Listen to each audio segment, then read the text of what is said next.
Lucas s'agenouilla, le souffle court, les mains tremblantes. D'un geste incertain, il souleva lentement la bâche qui recouvrait la benne. Ce qu'il découvrit le cloua sur place, le cœur en étau.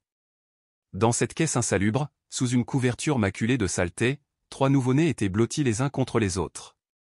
2 petites filles et un garçon, minuscules, fragiles, si récemment venus au monde qu'on aurait cru que le simple contact de l'air pouvait les briser. Il resta figé, incapable de détourner le regard. Son souffle se suspendit, le silence devint presque sacré autour de cette vision. Les bébés bougeaient à peine, seules leurs petites poitrines soulevaient faiblement la couverture, témoignage ténu de leur existence. Lucas, un homme de 42 ans marqué par les années, sentit une déchirure se rouvrir en lui, comme une vieille cicatrice qu'on ravive sans prévenir. Autrefois, il avait été ingénieur en bâtiment. Il connaissait le vertige des gratte-ciel en devenir, la joie simple de voir une structure s'élever vers le ciel, solidement ancrée dans la terre mais tendue vers les nuages. Il se rappelait encore le frisson qui parcourait sa colonne vertébrale quand, au lever du jour, il contemplait les premiers rayons du soleil se refléter sur l'acier poli et les vitres miroitantes. Il croyait, à cette époque, que son avenir serait à l'image de ces édifices, stables, lumineux, conquérants. Mais la vie, parfois, s'effondre sans préavis. Les rêves se fissurent, les fondations cèdent, et les hommes se retrouvent perdus dans les décombres de ce qu'ils avaient cru immuable. Lucas n'était plus qu'un veilleur de nuit, relégué aux marges d'une ville qu'il avait oubliée. Son poste se trouvait dans une zone industrielle délaissée, entre entrepôts décrépits et tôles rouillées. Le vent s'y engouffrait comme un hurlement fantôme, faisant frissonner les murs et claquer les portes mal fixées. Chaque nuit, il enfourchait sa vieille moto cabossée, dont le moteur tout sautant semblait se plaindre à chaque démarrage. Il roulait à travers des rues désertes où seuls les lampadaires vacillants allongeaient son ombre sur l'asphalte usé. Personne ne l'attendait. Il rentrait dans une chambre étroite, humide, dissimulée au fond d'une ruelle glaciale. Là, le silence n'était troublé que par les miaulements rauques des chats errants ou le cliquetis lointain d'une goutte tombant d'un robinet fuyard. Tout dans cette pièce semblait provenir d'un autre siècle, le lit grinçait à chaque mouvement, le ventilateur suspendu au plafond geignait comme un vieil homme asthmatique, et les murs suintaient de solitude. Lucas vivait seul depuis que sa femme était partie, emportant avec elle leur dernier espoir d'un avenir à deux. Il n'avait jamais compris pourquoi elle l'avait quitté, mais il ne l'avait pas retenu. Il n'en avait plus la force. Leur rêve de famille, de rire d'enfants, de Noël complice et de bras réconfortants s'était évaporé, laissant derrière eux un vide que même le temps n'avait pu combler. Personne ne connaissait vraiment son histoire. On le croisait, sans lui parler. Il passait comme un souffle discret, sans déranger, sans se faire remarquer. La propriétaire de la pension où il logeait, une vieille femme au cœur tendre, avait un jour osé lui demander « Lucas, pourquoi vis-tu toujours comme ça ?»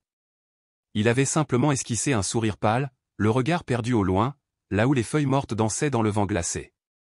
Il n'avait pas répondu.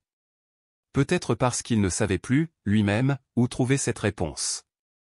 Certains disaient qu'il s'était enfermé dans sa douleur, qu'il n'espérait plus rien du monde.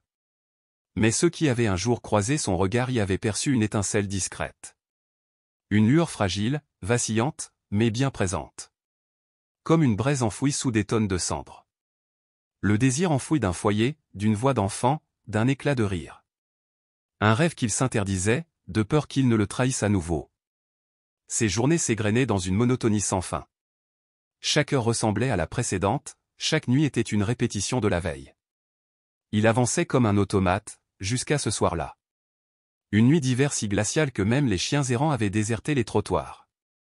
Ce fut un cri. Un son si ténu qu'il se confondait avec le sifflement du vent. Lucas s'arrêta. Tendit l'oreille. Il pensa d'abord à un chat blessé, mais quelque chose dans ce cri le troubla. Ce n'était pas un miaulement. C'était humain. Un appel à l'aide. Faible. Désespéré. Son cœur se mit à battre plus fort, de manière irrégulière, comme une alarme silencieuse qui l'avertissait, ce moment allait bouleverser sa vie. Poussé par un instinct plus fort que lui, il s'enfonça dans l'obscurité. Le vent lui cinglait le visage, mordait ses joues, mais il ne sentait plus rien. Il marcha vers l'origine du cri, s'enfonçant dans un terrain vague qu'il connaissait trop bien. Chaque nuit, il le traversait sans jamais ralentir. C'était un lieu maudit, abandonné, où les détritus s'amoncelaient comme des ruines oubliées. Mais cette nuit, il s'y aventura. Ses pas crissaient sur les déchets gelés, chaque mouvement résonnait dans le silence oppressant. Il sortit de sa poche une lampe torche ancienne, dont la lumière vacillante peinait à fendre l'obscurité. Il balayait le sol, scrutant les coins, les recoins, les monticules de carton détrempés. Puis il entendit à nouveau ce pleur. Faible, saccadé. Humain. C'était là. Tout près. Son souffle se fit court. Son cœur cognait dans sa poitrine. Il écarta une bâche noire, ses doigts engourdis par le froid. Le faisceau de sa lampe glissa sur une poubelle cabossée, presque invisible dans l'obscurité. Il s'approcha. Hésita. Puis, d'un geste tremblant, il souleva la bâche. Et le monde s'arrêta. 3 bébés. Si petits. Si vulnérables. Abandonnés dans le froid de la nuit, comme des objets jetés dans l'oubli. Pourtant vivants. Pourtant là. Lucas tomba à genoux, les larmes aux yeux. Un sanglot silencieux lui échappa. Il tendit une main, hésitante, vers l'un des enfants. La petite fille remua faiblement, comme pour lui répondre. Il retira son manteau sans réfléchir, en enveloppa les bébés, les pressant contre lui comme pour les réchauffer avec ce qu'il lui restait de chaleur, de vie, d'humanité. Ce soir-là, Lucas ne rentra pas seul. Ce soir-là, dans les ruines d'un monde sans pitié, il trouva une raison de recommencer. Et dans le regard de ses enfants, il redécouvrit la promesse de l'aube. Lucas resta pétrifié, figé devant l'horreur douce et silencieuse qui s'offrait à lui. Dans l'ombre glacée d'un vieux conteneur, entre les rebuts d'un monde trop pressé pour voir, 3 nouveau-nés et 2 petites filles, 2 fillettes et un garçon à peine plus âgés étaient blottis les uns contre les autres, recroquevillés sous une couverture souillée. Leur peau fine, presque translucide, laissait deviner la fragilité de leur jeune vie. Ils semblaient si faibles, si minuscules, qu'il eut soudain peur que le simple fait de les regarder puisse les briser. Son souffle se bloqua dans sa gorge. Son cœur, lourd comme une enclume, battait de manière désordonnée, pris en étau entre stupeur et instinct. Il ne sut combien de temps il resta ainsi, figé dans cette nuit d'hiver aux morsures cruelles, les membres engourdis autant par le froid que par la peur. Les 3 bébés pleuraient doucement, des plaintes à peine audibles, pareilles à un écho désespéré lancé dans l'indifférence du monde. Puis, quelque chose changea. Tout à coup, toutes ses peurs, toute sa fatigue, tous ses doutes se dissipèrent dans l'air glacé comme des feuilles mortes emportées par le vent. Une force irrépressible s'empara de lui. Un élan vital. Un devoir. Sans réfléchir, Lucas ôta sa veste, son unique couche de chaleur et, avec une délicatesse presque sacrée, enveloppa les 3 nourrissons dans le tissu râpé. Il les serra contre lui, sentant leur souffle faible se mêler au sien, leurs gémissements s'apaiser peu à peu sous l'effet de sa chaleur. Tremblant, il sortit son vieux téléphone, les doigts engourdis, et composa le numéro des urgences. Sa voix brisée résonna dans la nuit, comme une prière déchirée. S'il vous plaît, venez vite, je viens de trouver 3 bébés, dans une décharge, près de la voie ferrée abandonnée, ils sont si petits, si faibles. Comment pouvait-on? Comment une âme humaine pouvait-elle commettre un tel acte de cruauté? Abandonner 3 vies naissantes dans un endroit aussi hostile, aussi inhumain? La colère monta en lui, brutale, brûlante. Une flamme enragée contre la cruauté, contre l'abandon, contre cette société aveugle. Et en même temps, une douleur sourde, un cri silencieux l'envahit, le faisant trembler de tout son être. Il se pencha sur eux avec une tendresse infinie, comme s'il craignait de les blesser rien qu'en respirant trop fort. « Mon Dieu » murmura-t-il, étranglé par l'émotion. La lampe de poche qu'il tenait révéla leurs petits visages endormis, marqués par le froid et la solitude. À peine âgés de quelques jours, ces enfants avaient déjà goûté à l'abandon, au silence glacial d'un monde sans pitié. Lucas serra les dents, retirant son manteau rapiécé pour la seconde fois, l'enroulant fermement autour des 3 petits corps. Les couvertures souillées ne servaient plus à rien. Mais son corps, lui, pouvait leur offrir ce qu'il leur avait été volé, de la chaleur. Un abri. Il les serra contre sa poitrine, écoutant leur souffle irrégulier, leur présence à peine perceptible. Et dans ce geste, un lien invisible se tissa entre lui et ses âmes meurtries. Il fouilla à nouveau dans sa poche, composa une fois encore le numéro des urgences. Sa voix vacillait, entre angoisse et volonté. « Allô ? Je vous en supplie, venez vite, 3 bébés, près d'une voie ferrée, s'il vous plaît. » Il raccrocha sans même entendre la fin de la réponse. Puis il s'assit au sol, adossé contre une benne rouillée, ignorant le sol glacé et le vent hurlant. Rien d'autre ne comptait désormais. Rien, sauf ses 3 cœurs battant faiblement contre le sien. Sa poitrine était lourde, mais quelque chose, au plus profond de lui, venait de s'éveiller. Une certitude. Une responsabilité nouvelle, puissante, irrévocable. En regardant leurs visages apaisés, Lucas comprit quelque chose qu'il avait perdu de vue depuis longtemps, la vie, malgré sa cruauté, était d'une beauté insondable. Et ce soir-là, dans l'obscurité de cette ruelle oubliée, 3 petits êtres étaient devenus son unique raison de respirer. Une lumière vacillante jaillit au loin. Une sirène fendit le silence, annonçant l'arrivée des secours. Pourtant, dans son cœur, Lucas savait que tout venait déjà de changer. Il se leva précipitamment en entendant les pneus crisser, les enfants toujours serrés contre lui. Les lumières rouges et bleues dansaient sur les murs décrépits, comme une promesse d'espoir. Lorsque les secouristes descendirent du véhicule, il leur tendit les enfants. « Je vous en prie, sauvez-les. » Ses mains refusaient de les lâcher. Comme si, en les quittant, il craignait de les perdre à jamais. À bord de l'ambulance, Lucas s'assit à l'écart, les yeux rivés sur les brancards miniatures où reposaient les bébés, maintenant emmitouflés dans des couvertures propres et chaudes. Chaque souffle, chaque bip des moniteurs le faisait tressaillir. Son cœur battait au rythme de ses machines. Il guettait le moindre signe, le moindre mot de réconfort. Mais les secouristes, concentrés, gardaient le silence. À l'arrivée à l'hôpital, tout alla très vite. Une nuée de médecins et d'infirmiers prit les enfants en charge. Lucas les suivit du regard jusqu'à ce que les portes de la salle d'urgence se referment, le laissant seul, assis dans ce couloir trop blanc, trop froid. Ses doigts s'agrippèrent aux accoudoirs de la chaise.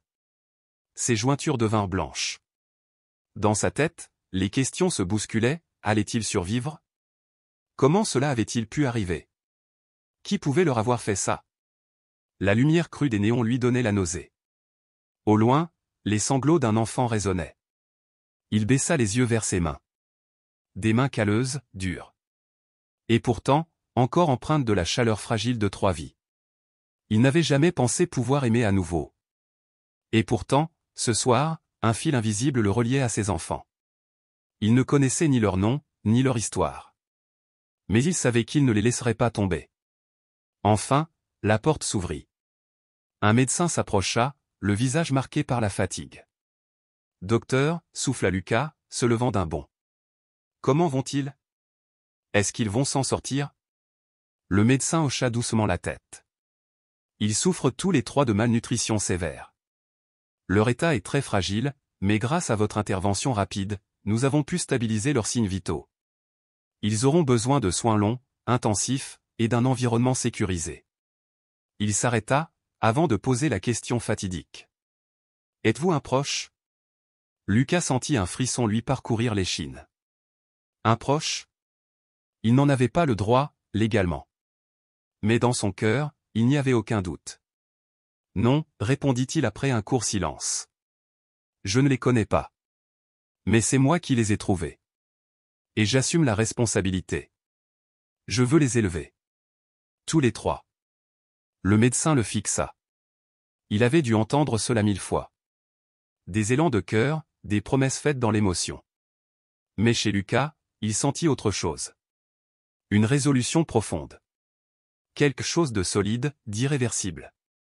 Vous savez que ce ne sera pas simple, dit-il doucement. Adopter un enfant est un processus long et exigeant. Et là, il s'agit de 3. Il vous faudra prouver votre stabilité, votre capacité à subvenir à leurs besoins, à les protéger. Je ferai tout ce qu'il faut, répondit Lucas sans détour. Tout. Mais je refuse qu'ils retournent dans cette décharge. Je refuse qu'ils grandissent sans amour, sans chaleur. Je leur donnerai un foyer. Une famille. Ses yeux brillaient. Non de larmes cette fois, mais de détermination.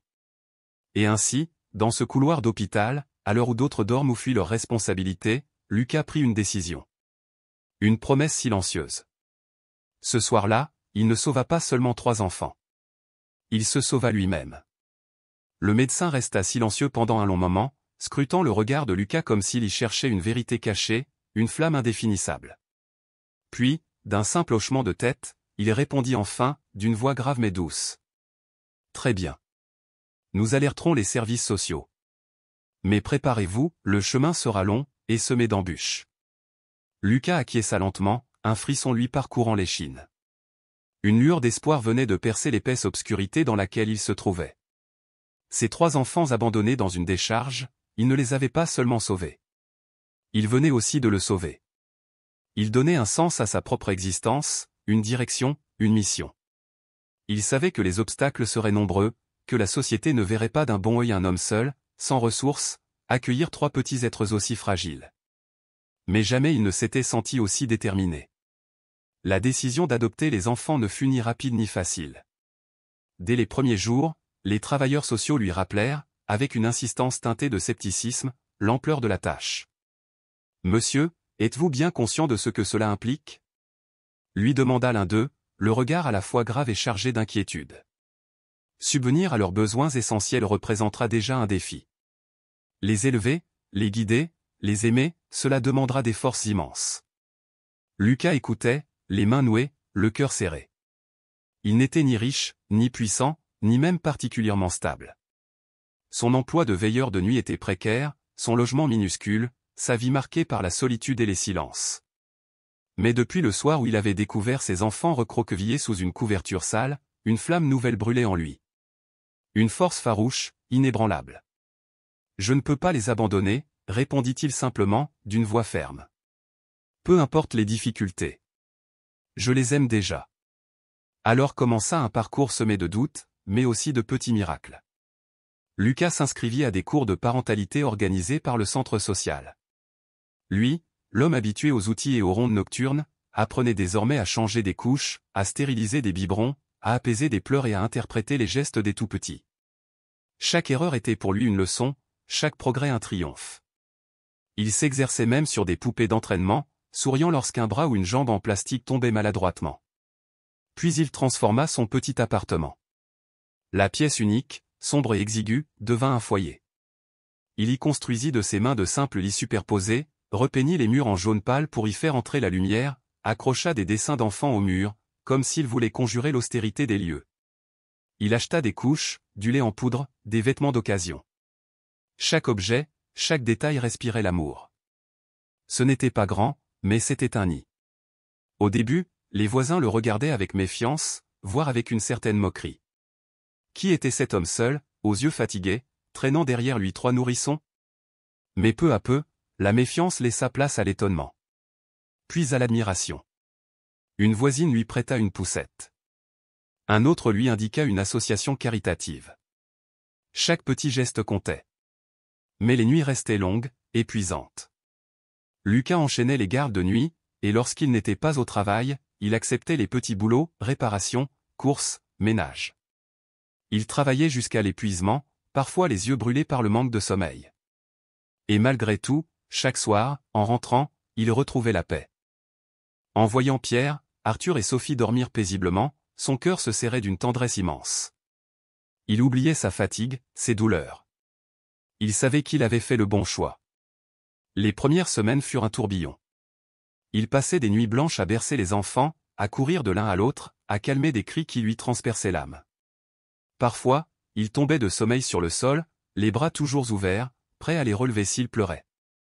Les pleurs d'un nourrisson ne sont pas de simples sons, ce sont des appels primitifs, qui traversent les murs et vous réveillent jusqu'au plus profond du cœur. Pierre, la plus grande, pleurait souvent. Mais dans ses grands yeux noirs brillait une lumière étrange, presque mystique, chaque fois qu'elle croisait le regard de Lucas. C'était comme un merci silencieux. Arthur, plus calme, observait le monde avec sérieux, comme s'il comprenait déjà tout. Et Sophie, si petite, souriait avec une telle intensité qu'elle faisait fondre toutes les peines. À chaque éclat de rire, Lucas retrouvait le souffle. Il se disait, c'est ça, la vie. La vraie. Mais les épreuves ne cessèrent pas. Le regard des autres pesait. Lorsqu'il emmena les enfants dans la cour pour la première fois, des murmures s'élevèrent. Certains riaient, d'autres haussaient les épaules. Un homme seul avec 3 bébés? Il ne tiendra pas un mois. Lucas serra les enfants contre lui, sans répondre. Il rentra chez lui, le dos droit, la tête haute, referma la porte et continua, jour après jour. Un soir d'hiver, Arthur fut pris d'une forte fièvre. Lucas tenta tout, compresse froide, bain tiède, chant murmuré dans l'obscurité. Rien n'y faisait. Il enveloppa le petit dans une couverture et courut sous la pluie jusqu'au dispensaire. Là, il resta toute la nuit à son chevet, les mains serrées sur les petits doigts brûlants d'Arthur, priant en silence. À l'aube, le médecin entra, sourit et annonça que la fièvre était tombée. Lucas ferma les yeux, des larmes roulant sur ses joues. Il savait, au plus profond de lui, qu'il n'abandonnerait jamais. Qu'il mourrait s'il le fallait, mais qu'aucun de ses enfants ne manquerait jamais d'amour. Et c'est cet amour, si profond, si authentique, qui finit par transformer le regard des autres. Un matin, Madame Morel, la voisine acariâtre, toqua à la porte. Dans ses bras, un panier rempli de vieux jouets. « Mon fils est grand maintenant. Peut-être que vos petits en feront bon usage ?» Lucas resta bouche bée, la gorge nouée. Il remercia d'une voix tremblante. D'autres suivirent. La boulangère ajouta des bonbons dans les sacs. Le garagiste répara gratuitement la vieille poussette. Même le concierge proposa de garder les enfants de temps en temps. Les critiques se turent. Les murmures se transformèrent en sourires complices. Lucas n'était plus un marginal. Il était devenu, aux yeux du quartier, un père. Un vrai. Un héros ordinaire. Avec le temps, la petite famille trouva un rythme. Lucas apprenait à chaque instant, grandissait avec eux. Les rires des enfants résonnaient dans la modeste pièce, effaçant peu à peu les blessures anciennes. Il y avait encore des factures impayées, des matelas trop fins, des jours de doute. Mais il y avait surtout l'amour. Un amour immense, simple, indestructible. Et chaque matin, en regardant ses enfants s'éveiller, Lucas se disait, tant qu'il y a de l'amour, tout peut être surmonté. Les années passèrent discrètement. Et dans leur petite chambre en désordre, il n'y avait pas de luxe, mais une chose précieuse, un vrai foyer. L'histoire de Lucas s'était muée, au fil des années, en une véritable légende du quartier. Ce père improbable, qui avait autrefois découvert 3 enfants abandonnés dans un conteneur, était devenu le pilier d'une famille tissée non par le sang, mais par le cœur. Pierre, l'aîné, débordé d'énergie et de vitalité. Toujours à l'affût d'une bêtise, il était le chef d'orchestre des aventures enfantines. Arthur, plus calme et réfléchi, possédait une sagesse touchante. Il observait beaucoup, parlait peu, mais agissait toujours avec douceur et justesse. Quant à Sophie, la cadette, elle avait gardé intacte cette innocence lumineuse, cette joie contagieuse qui transformait la grisaille en soleil, rien qu'avec un sourire. Même en grandissant, aucun des 3 enfants n'avait oublié. Jamais. Ils savaient que sans Lucas, leur vie aurait sombré dans l'oubli, la froideur d'un monde sans racines, sans amour. Un soir, alors qu'ils étaient réunis dans le petit salon, Pierre baissa la voix et murmura à ses frères et sœurs. « On doit faire quelque chose pour remercier papa. Il a tant donné pour nous, maintenant, c'est à notre tour. » Sophie, les yeux brillants, s'écria. « Une fête ? Une grande fête pour lui dire merci, et pour honorer tous ceux qui nous ont aidés. » Arthur, habituellement réservé, hocha la tête, sincèrement ému. Le projet venait de naître. Pendant plusieurs semaines, les 3 jeunes adultes préparèrent, dans le plus grand secret, une fête digne de l'amour qu'ils voulaient offrir à Lucas. Ils dressèrent une liste d'invités, écrivirent à la main chaque invitation, décorèrent le jardin avec des guirlandes, des ballons, des fleurs, et même apprirent à cuisiner quelques plats simples. Le voisinage, touché par l'initiative, s'impliqua avec enthousiasme. Madame Maïs prépara un immense gâteau au chocolat, Monsieur Bastien aida à monter une grande table en bois au centre du jardin, et Madame Lana accrocha des guirlandes lumineuses qui scintillaient comme des étoiles dans la nuit. Le jour venu, tout brillait. Les bougies dansaient dans la brise, la table débordait de mets savoureux, et l'air vibrait de complicité et de tendresse. Lorsque Lucas rentra du travail, visiblement fatigué, il s'arrêta net sur le pas de la porte, stupéfait de découvrir tous ces visages souriants. « Mais, qu'est-ce qui se passe ici » demanda-t-il, déconcerté. Pierre s'avança, prit doucement la main de son père et le guida jusqu'au centre de la cour. « Papa, aujourd'hui, c'est ton jour. On voulait simplement te dire merci. Tu ne nous as pas seulement sauvés de la rue et de la faim. Tu nous as sauvés de la solitude. Tu nous as donné une famille. Tu nous as appris à aimer, à espérer, à croire que tout est possible. » Le silence tomba, profond et vibrant. Tous les regards se posèrent sur Lucas, l'homme que l'on avait autrefois traité de fou, de rêveur, de marginal. Et pourtant, il était là, au milieu d'un cercle d'amour qu'il avait bâti à force de courage et de sacrifice. Lucas ne put retenir ses larmes. Ses yeux, rougis, brillaient comme s'ils reflétaient les guirlandes suspendues autour de lui. Sophie s'élança vers lui et lui tendit un petit paquet enveloppé avec soin. « Ouvre-le, papa, dit-elle avec un sourire éclatant. Lucas défit lentement le papier, ses mains tremblantes trahissant l'émotion. À l'intérieur, il découvrit un cadre photo. Une image de 4, prise lors d'un pique-nique en été. En dessous, une inscription maladroitement écrite par Sophie, entourée de petits cœurs et de dessins d'enfants, « Notre famille sera toujours ensemble. On t'aime, papa. » Lucas ne dit rien. Il regardait la photo, ses lèvres frémissant, incapable de prononcer un mot. Dans son esprit défilaient 1000 souvenirs, la nuit glacée où il les avait trouvés, leur premier repas partagé, les cauchemars apaisés par sa voix, les moments de doute, les regards accusateurs, les nuits blanches, les baisers sur le front. Il revivait tout. Et pour la première fois, il ne sentait plus le poids du passé, mais la beauté du chemin parcouru. Des larmes, lentes et silencieuses, glissèrent sur ses joues burinées par les années. Il ne tenta pas de les cacher. Il n'avait plus besoin de jouer les durs. Ce soir, il était un homme comblé. Un père fier. Un cœur libéré. Il regarda ses enfants, devenus adultes. Il ne voyait plus les 3 petits êtres fragiles qu'il avait recueillis un soir d'hiver. Il voyait 3 êtres lumineux, pleins de force et de bonté. Il les prit dans ses bras, les serra fort, très fort, comme s'il voulait leur transmettre tout l'amour qu'il avait contenu en lui pendant toutes ces années. Merci, mes enfants, je suis l'homme le plus chanceux du monde. Les applaudissements éclatèrent. Les voisins, émus, s'approchèrent à leur tour. Certains avaient les yeux humides. D'autres murmuraient, « Il le mérite tant ». Les rires envahirent la cour, les bougies dansaient toujours, et la musique douce s'éleva dans la nuit étoilée. À un moment, alors que la fête battait son plein, Pierre se leva de nouveau, tenant dans ses mains une autre boîte, plus petite, recouverte de papier doré. « Papa, dit-il d'une voix tremblante, Arthur, Sophie et moi avons un autre cadeau pour toi. » Lucas s'approcha, et cette fois, c'est avec un sourire attendri qu'il prit le paquet. À l'intérieur, un deuxième cadre. Mais cette fois, c'était une lettre, une promesse, écrite à la main par les 3 enfants. « Peu importe où la vie nous mène, tu seras toujours notre père, notre repère, notre étoile.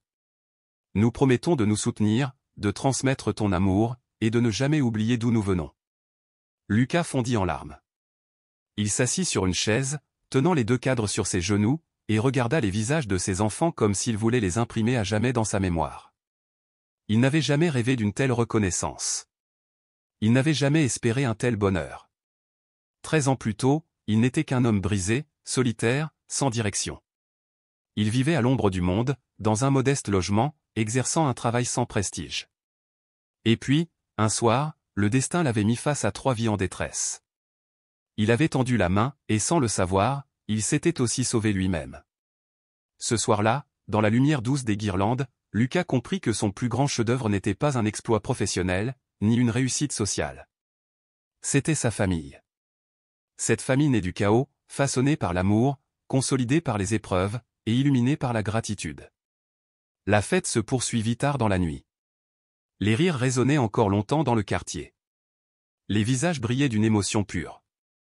Et tous ceux qui étaient là ce soir-là repartirent avec dans le cœur une certitude profonde, l'amour transforme, l'amour guérit, et l'amour, même né de la détresse, peut créer les plus beaux miracles. Merci d'avoir écouté cette histoire. Si elle vous a touché, partagez-la avec vos proches. Et souvenez-vous, parfois, les plus grandes familles ne sont pas celles que le sang lie, mais celles que l'amour façonne.